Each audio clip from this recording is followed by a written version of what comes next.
All right, we're live. Let's do it. Welcome to Beltway Jones. It's the first episode of the podcast. Episode 1. It's your boy Teddy Owusu. Ricky I'm here Williams. joined with my man. Oh, okay. Yeah. All right, well. Hey, I cut right into it. He ready? Hey.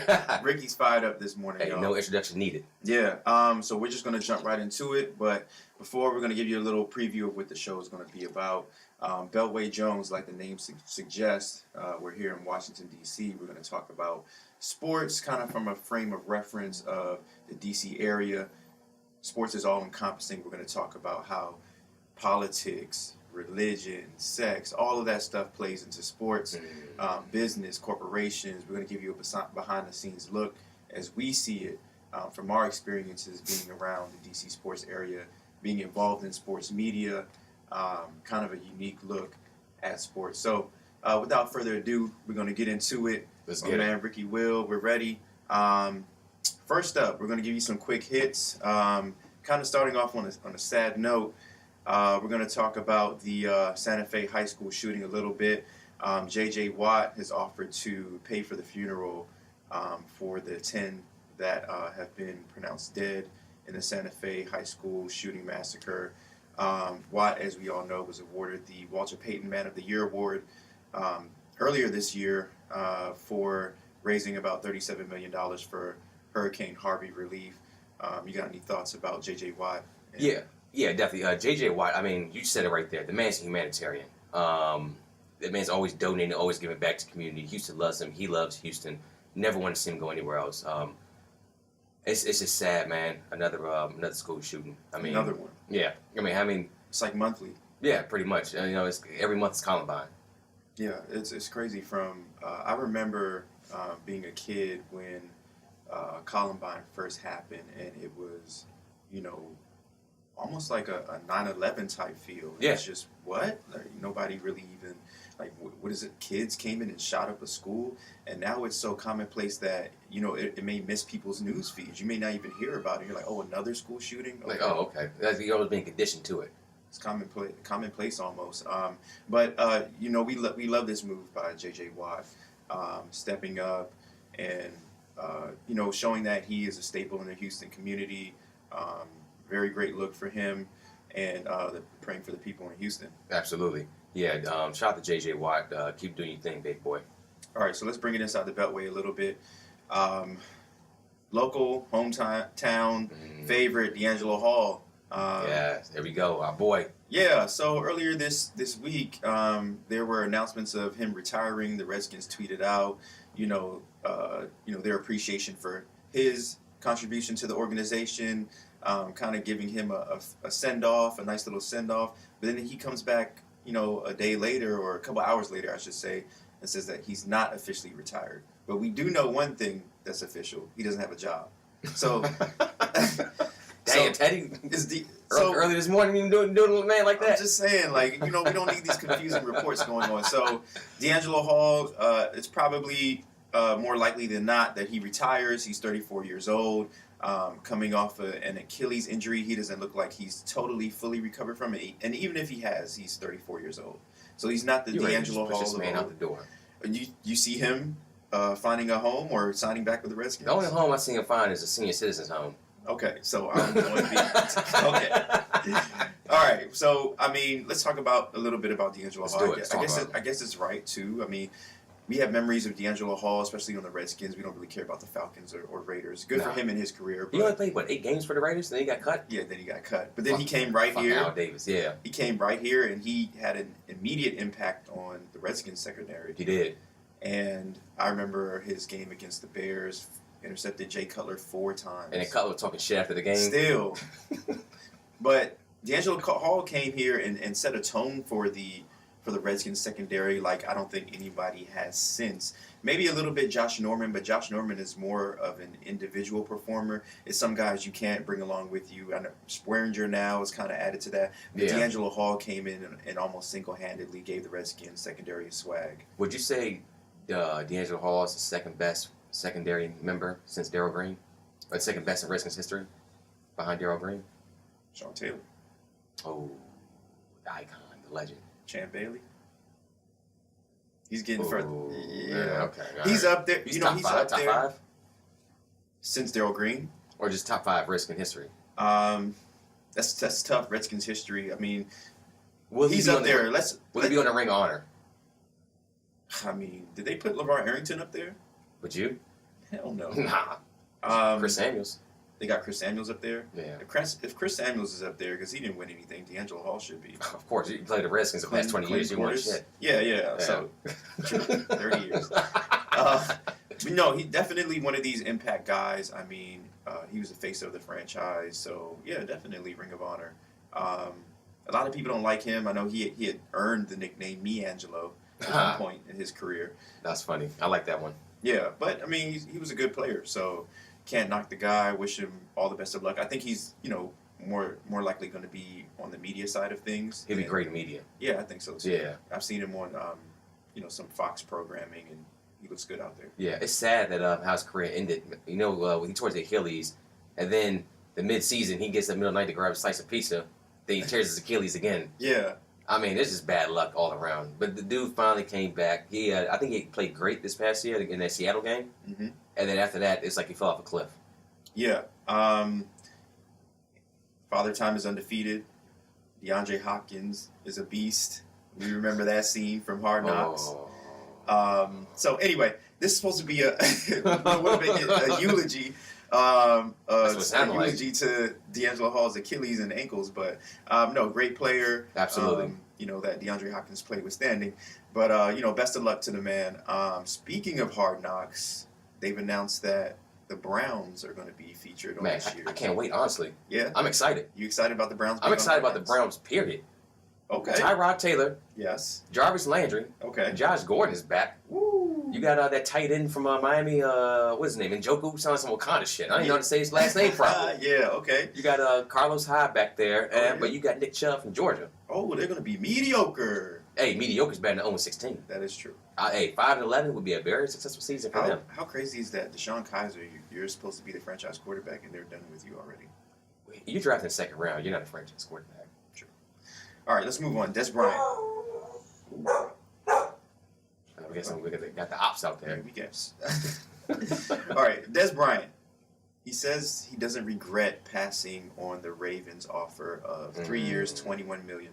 So my question to you is he going to get $7 million or more for a 1-year deal, which is what he wants from anybody else in the league? Is his services needed by any other team? And is he crazy? Okay, let's start with the last one. Yes, he's crazy. Okay. Is the services needed? Yes. He can still play. Of course, Des Bryant can still play in this league. He can give you some goal line. He can give you some goal line plays at the very least. Des Bryant, honestly, he was dumb as hell for turning on that Ravens deal, if you ask me. But this is what Des Bryant wants. Des Bryant wants a deal with either the Redskins, the Giants, or the Eagles. And you say 1 year, $7 million. I guarantee the Redskins said, "Hey, Des, come on in. We'll give you 1 year, $3 million.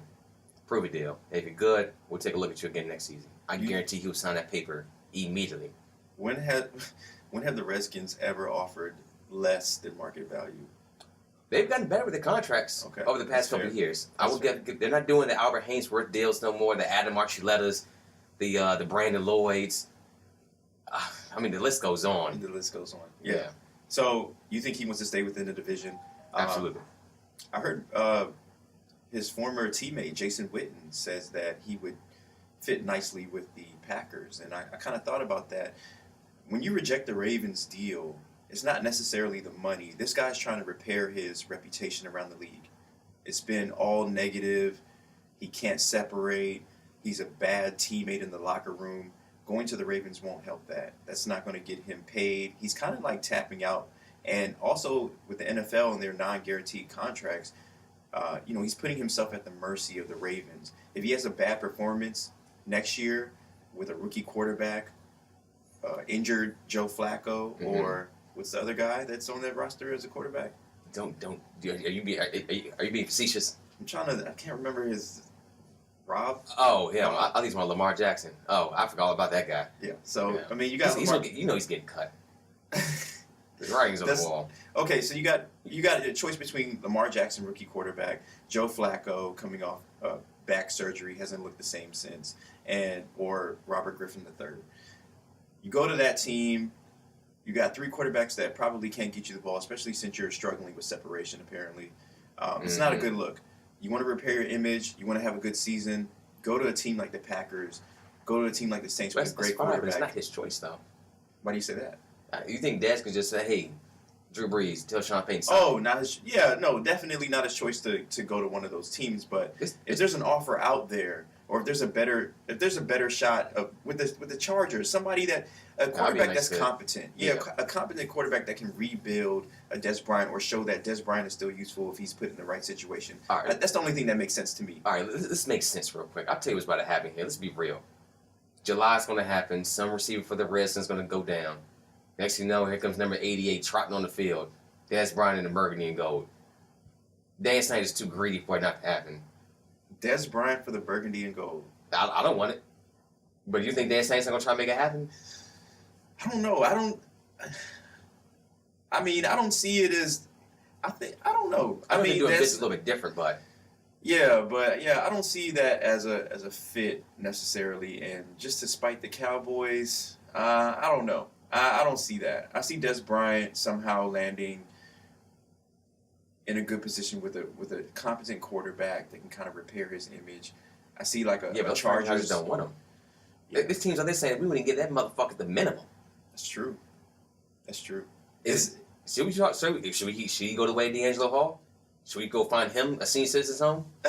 No, I don't think he's done it all. I don't think he's as of course not. He's not as good on TV as D'Angelo Hall. Doesn't have those connections, but I just don't see Des Bryant in a Redskins uniform at all.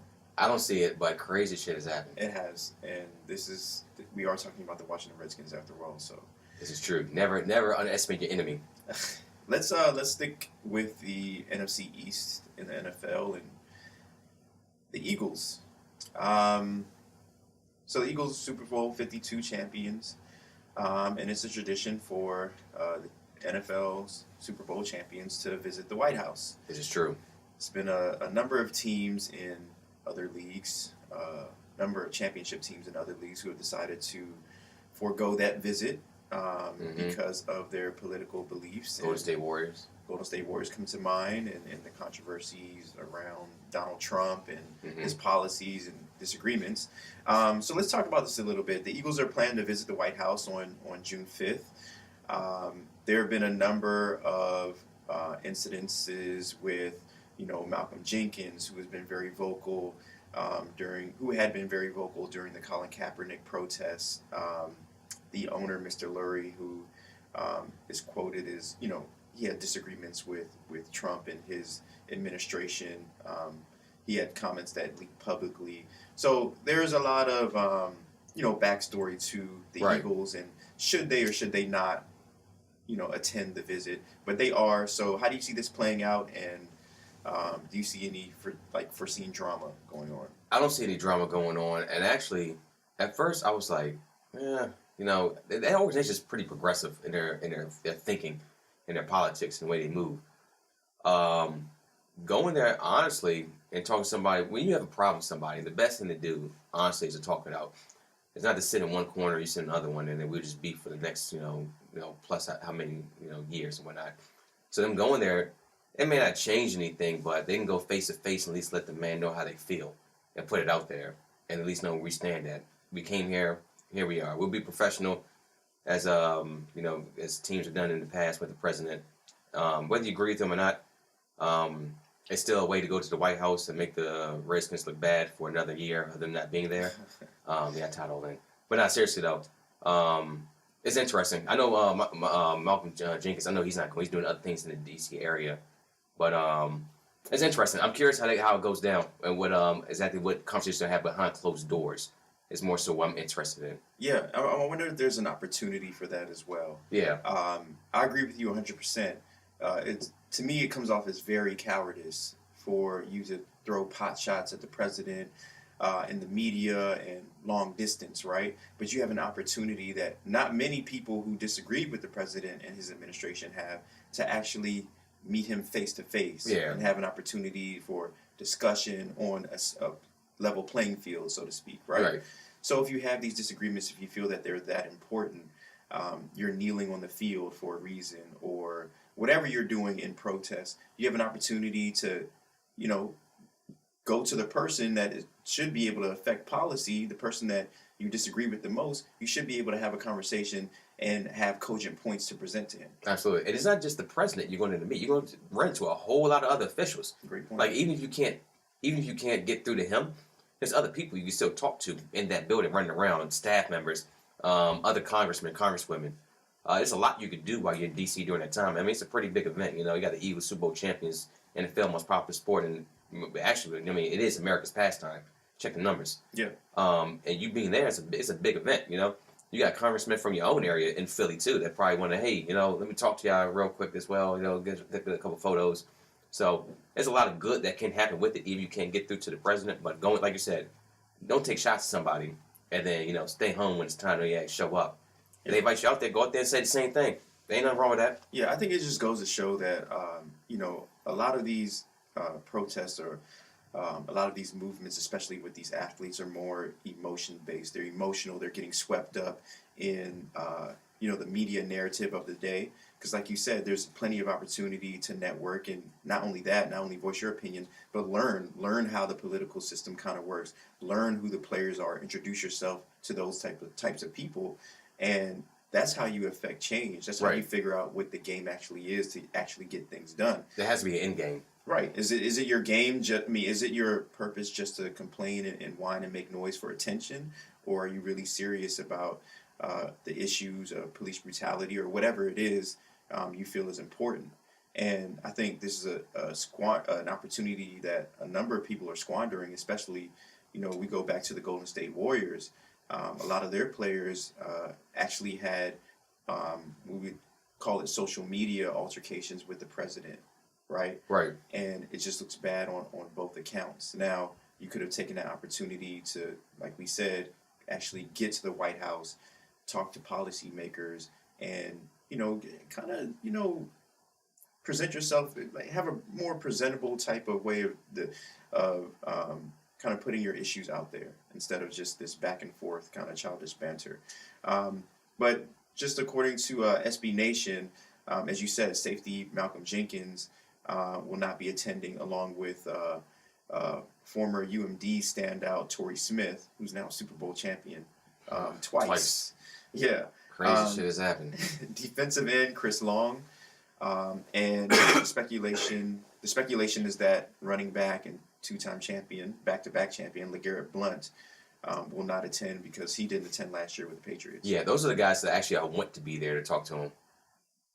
LeGarrette Blount, All Donald of Trump. Chris Long, Malcolm Jenkins, those are the guys that should be in Trump's face talking to him straight up. And if he listens, you know, I mean, even if he doesn't listen, you can say, hey, I went there, I did my thing, I talked to him. It is what it is, you know? Man, those guys are... But that makes you look like the bigger man, though. They're punking out, in my opinion. Yeah? They have so much to say. Yeah. When cameras are in front of their faces. But now the man is right there. Are you afraid? Like, what's going on? Are these issues that serious to you or not? You get to talk to the president, or like you said, policymakers right there in the administration. Right. An event where they're celebrating you and your team and your accomplishments. You have the floor. The stage is yours. Yeah. Yeah, go there and make it happen. And like I said, if you can't reach through him, like I said, there's other people you can still talk to. Yeah, I mean, the Philadelphia Eagles, a very progressive organization, but it's an opportunity that you can't really pass up on. Yeah. Even if nothing good happens from it, you went there, you carried yourself like a man, and you left out. Yeah. All right, let's move on to another NFC East team, the New York Giants. News broke this week that quarterback Eli Manning and the New York Giants have settled out of court on a memorabilia scam. The details of the settlement are not being disclosed.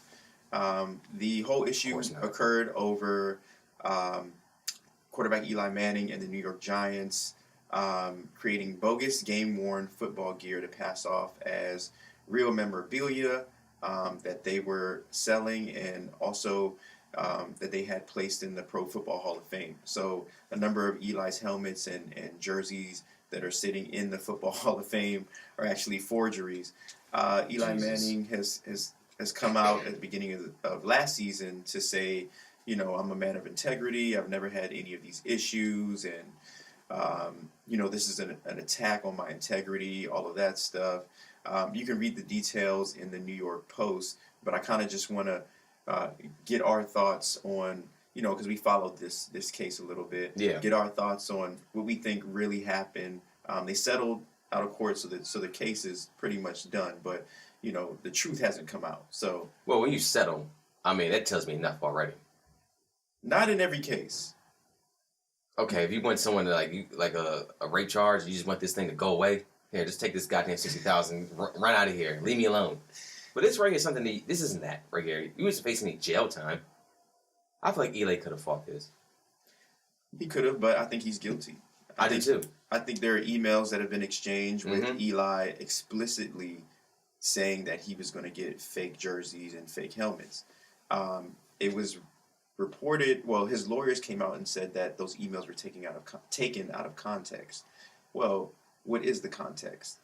If you're saying you're going to acquire these fake, not materials, but you're going to acquire the fake jersey and the fake helmets or whatever, And I will sign it. yeah, and I'll sign it. Then what's the? There's no context. The context is right there. Yeah, it's black and white. So Eli Manning comes out. He's always had like that awkward body language, kind of like he doesn't. To me, he doesn't come off as that strong NFL quarterback leader ever. Like almost like he's not even supposed to be in the position he is. It's hard for me Some to even argue he imagine. shouldn't.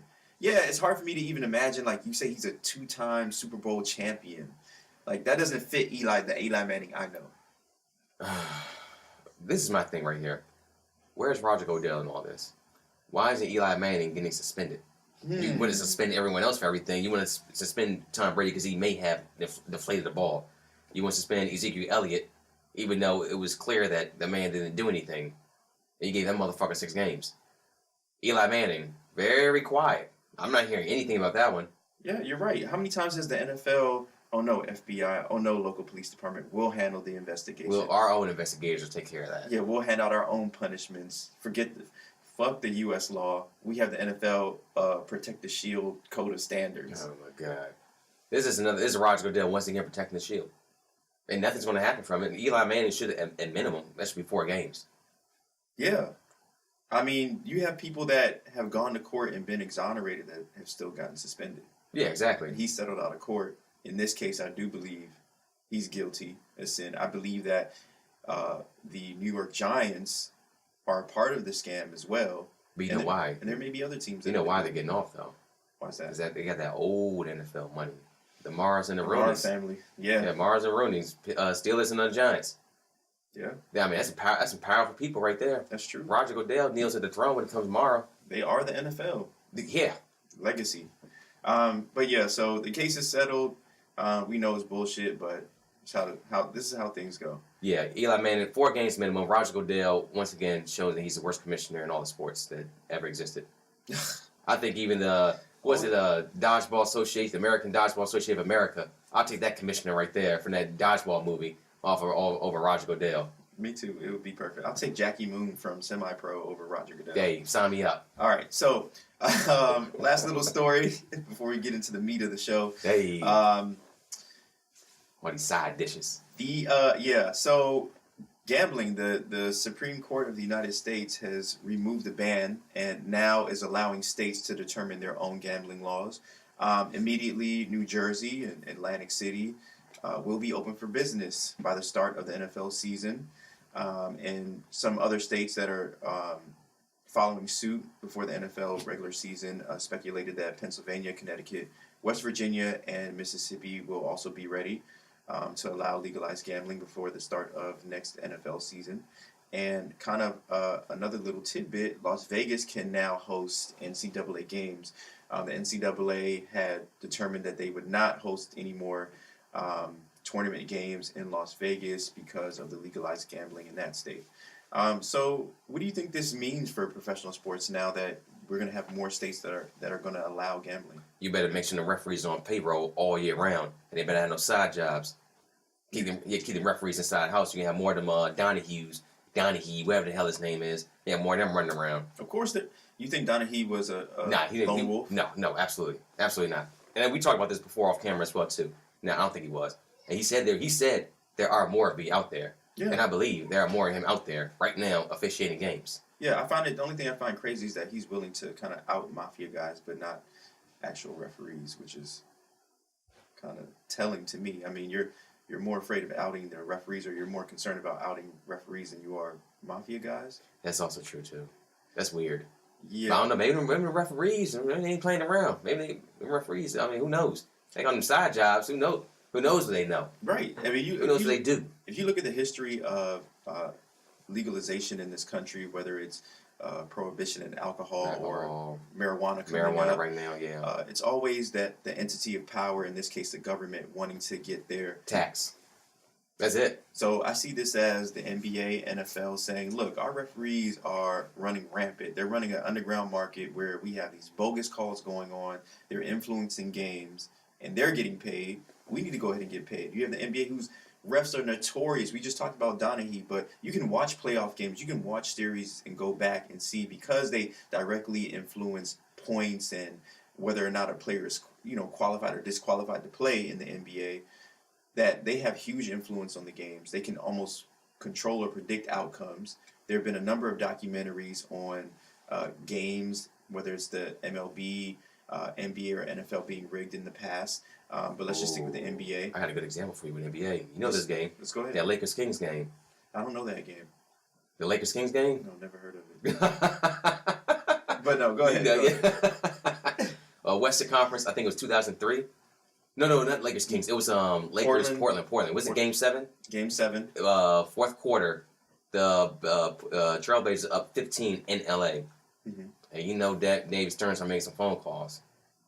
Oh, so we're going all the way up to David Stern. No, David Stern to me is one of the most crooked NBA officials. Yeah, I think. go look at the Patrick Ewing draft. How Patrick Ewing got to New York. Oh, we're going to get into the draft later, but Yeah, definitely. that's one of the most crooked things I've ever seen in my life. Folks, Blatant. the NBA draft is rigged. Oh yeah, It makes no sense that they have a lottery system to have random picks, especially behind closed doors. We'll with get no into cameras. it. We'll get into it. We're like kind of jumping the shark here, but Yeah, look, we oh, got first show. we know that there's been rigging in sports. It's just now we're gonna follow this on Beltway Jones to see how the sports leagues kind of adapt to this. Like, what kind of policies do they put in place? Like Ricky said, are they going to start allowing the referees to unionize, or are they going to start paying them more? Who are the referees that they're going to start contracting with, or whatever they're going to do with their referees, and how are policies going to change on how they may manage their leagues in reference to this new ruling that more states can legalize gambling. So we're talking about the NBA and their known history of rigging, but we also have the NFL and their referee situation. It'll be an interesting thing. And then not only that, we have players who have been caught rigging or tanking games. How's that going to play into things? The NBA is notorious for having teams who have given up by December, January. Oh, to start the season, the Philadelphia 76ers, 5 seasons of just, hey, we'll get there when we get there. Don't worry about us. Right. Sitting players out. The NFL not playing certain players. NFL teams not playing certain players, or reporting injuries accurately. Like, how is that going to change how NFL teams are required to report injuries? What's that going to do for Mr. Belichick up in New England?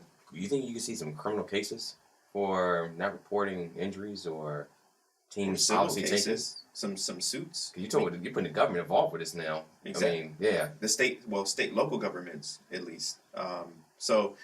This is a big ruling. It's getting some play in the media, but I think this is something we definitely have to wait. I hate to say it, but it's something we're going to have to wait and You have to wait and see. You Yeah. have to let it develop. Or maybe we can get some type of Get a referee on here. lawmaker or somebody to Yeah. come on here and kind of tell us what it's about. So we'll keep an eye on that story for you guys and get some more information so you guys can get it here first. Beltway Jones giving out the truth, baby.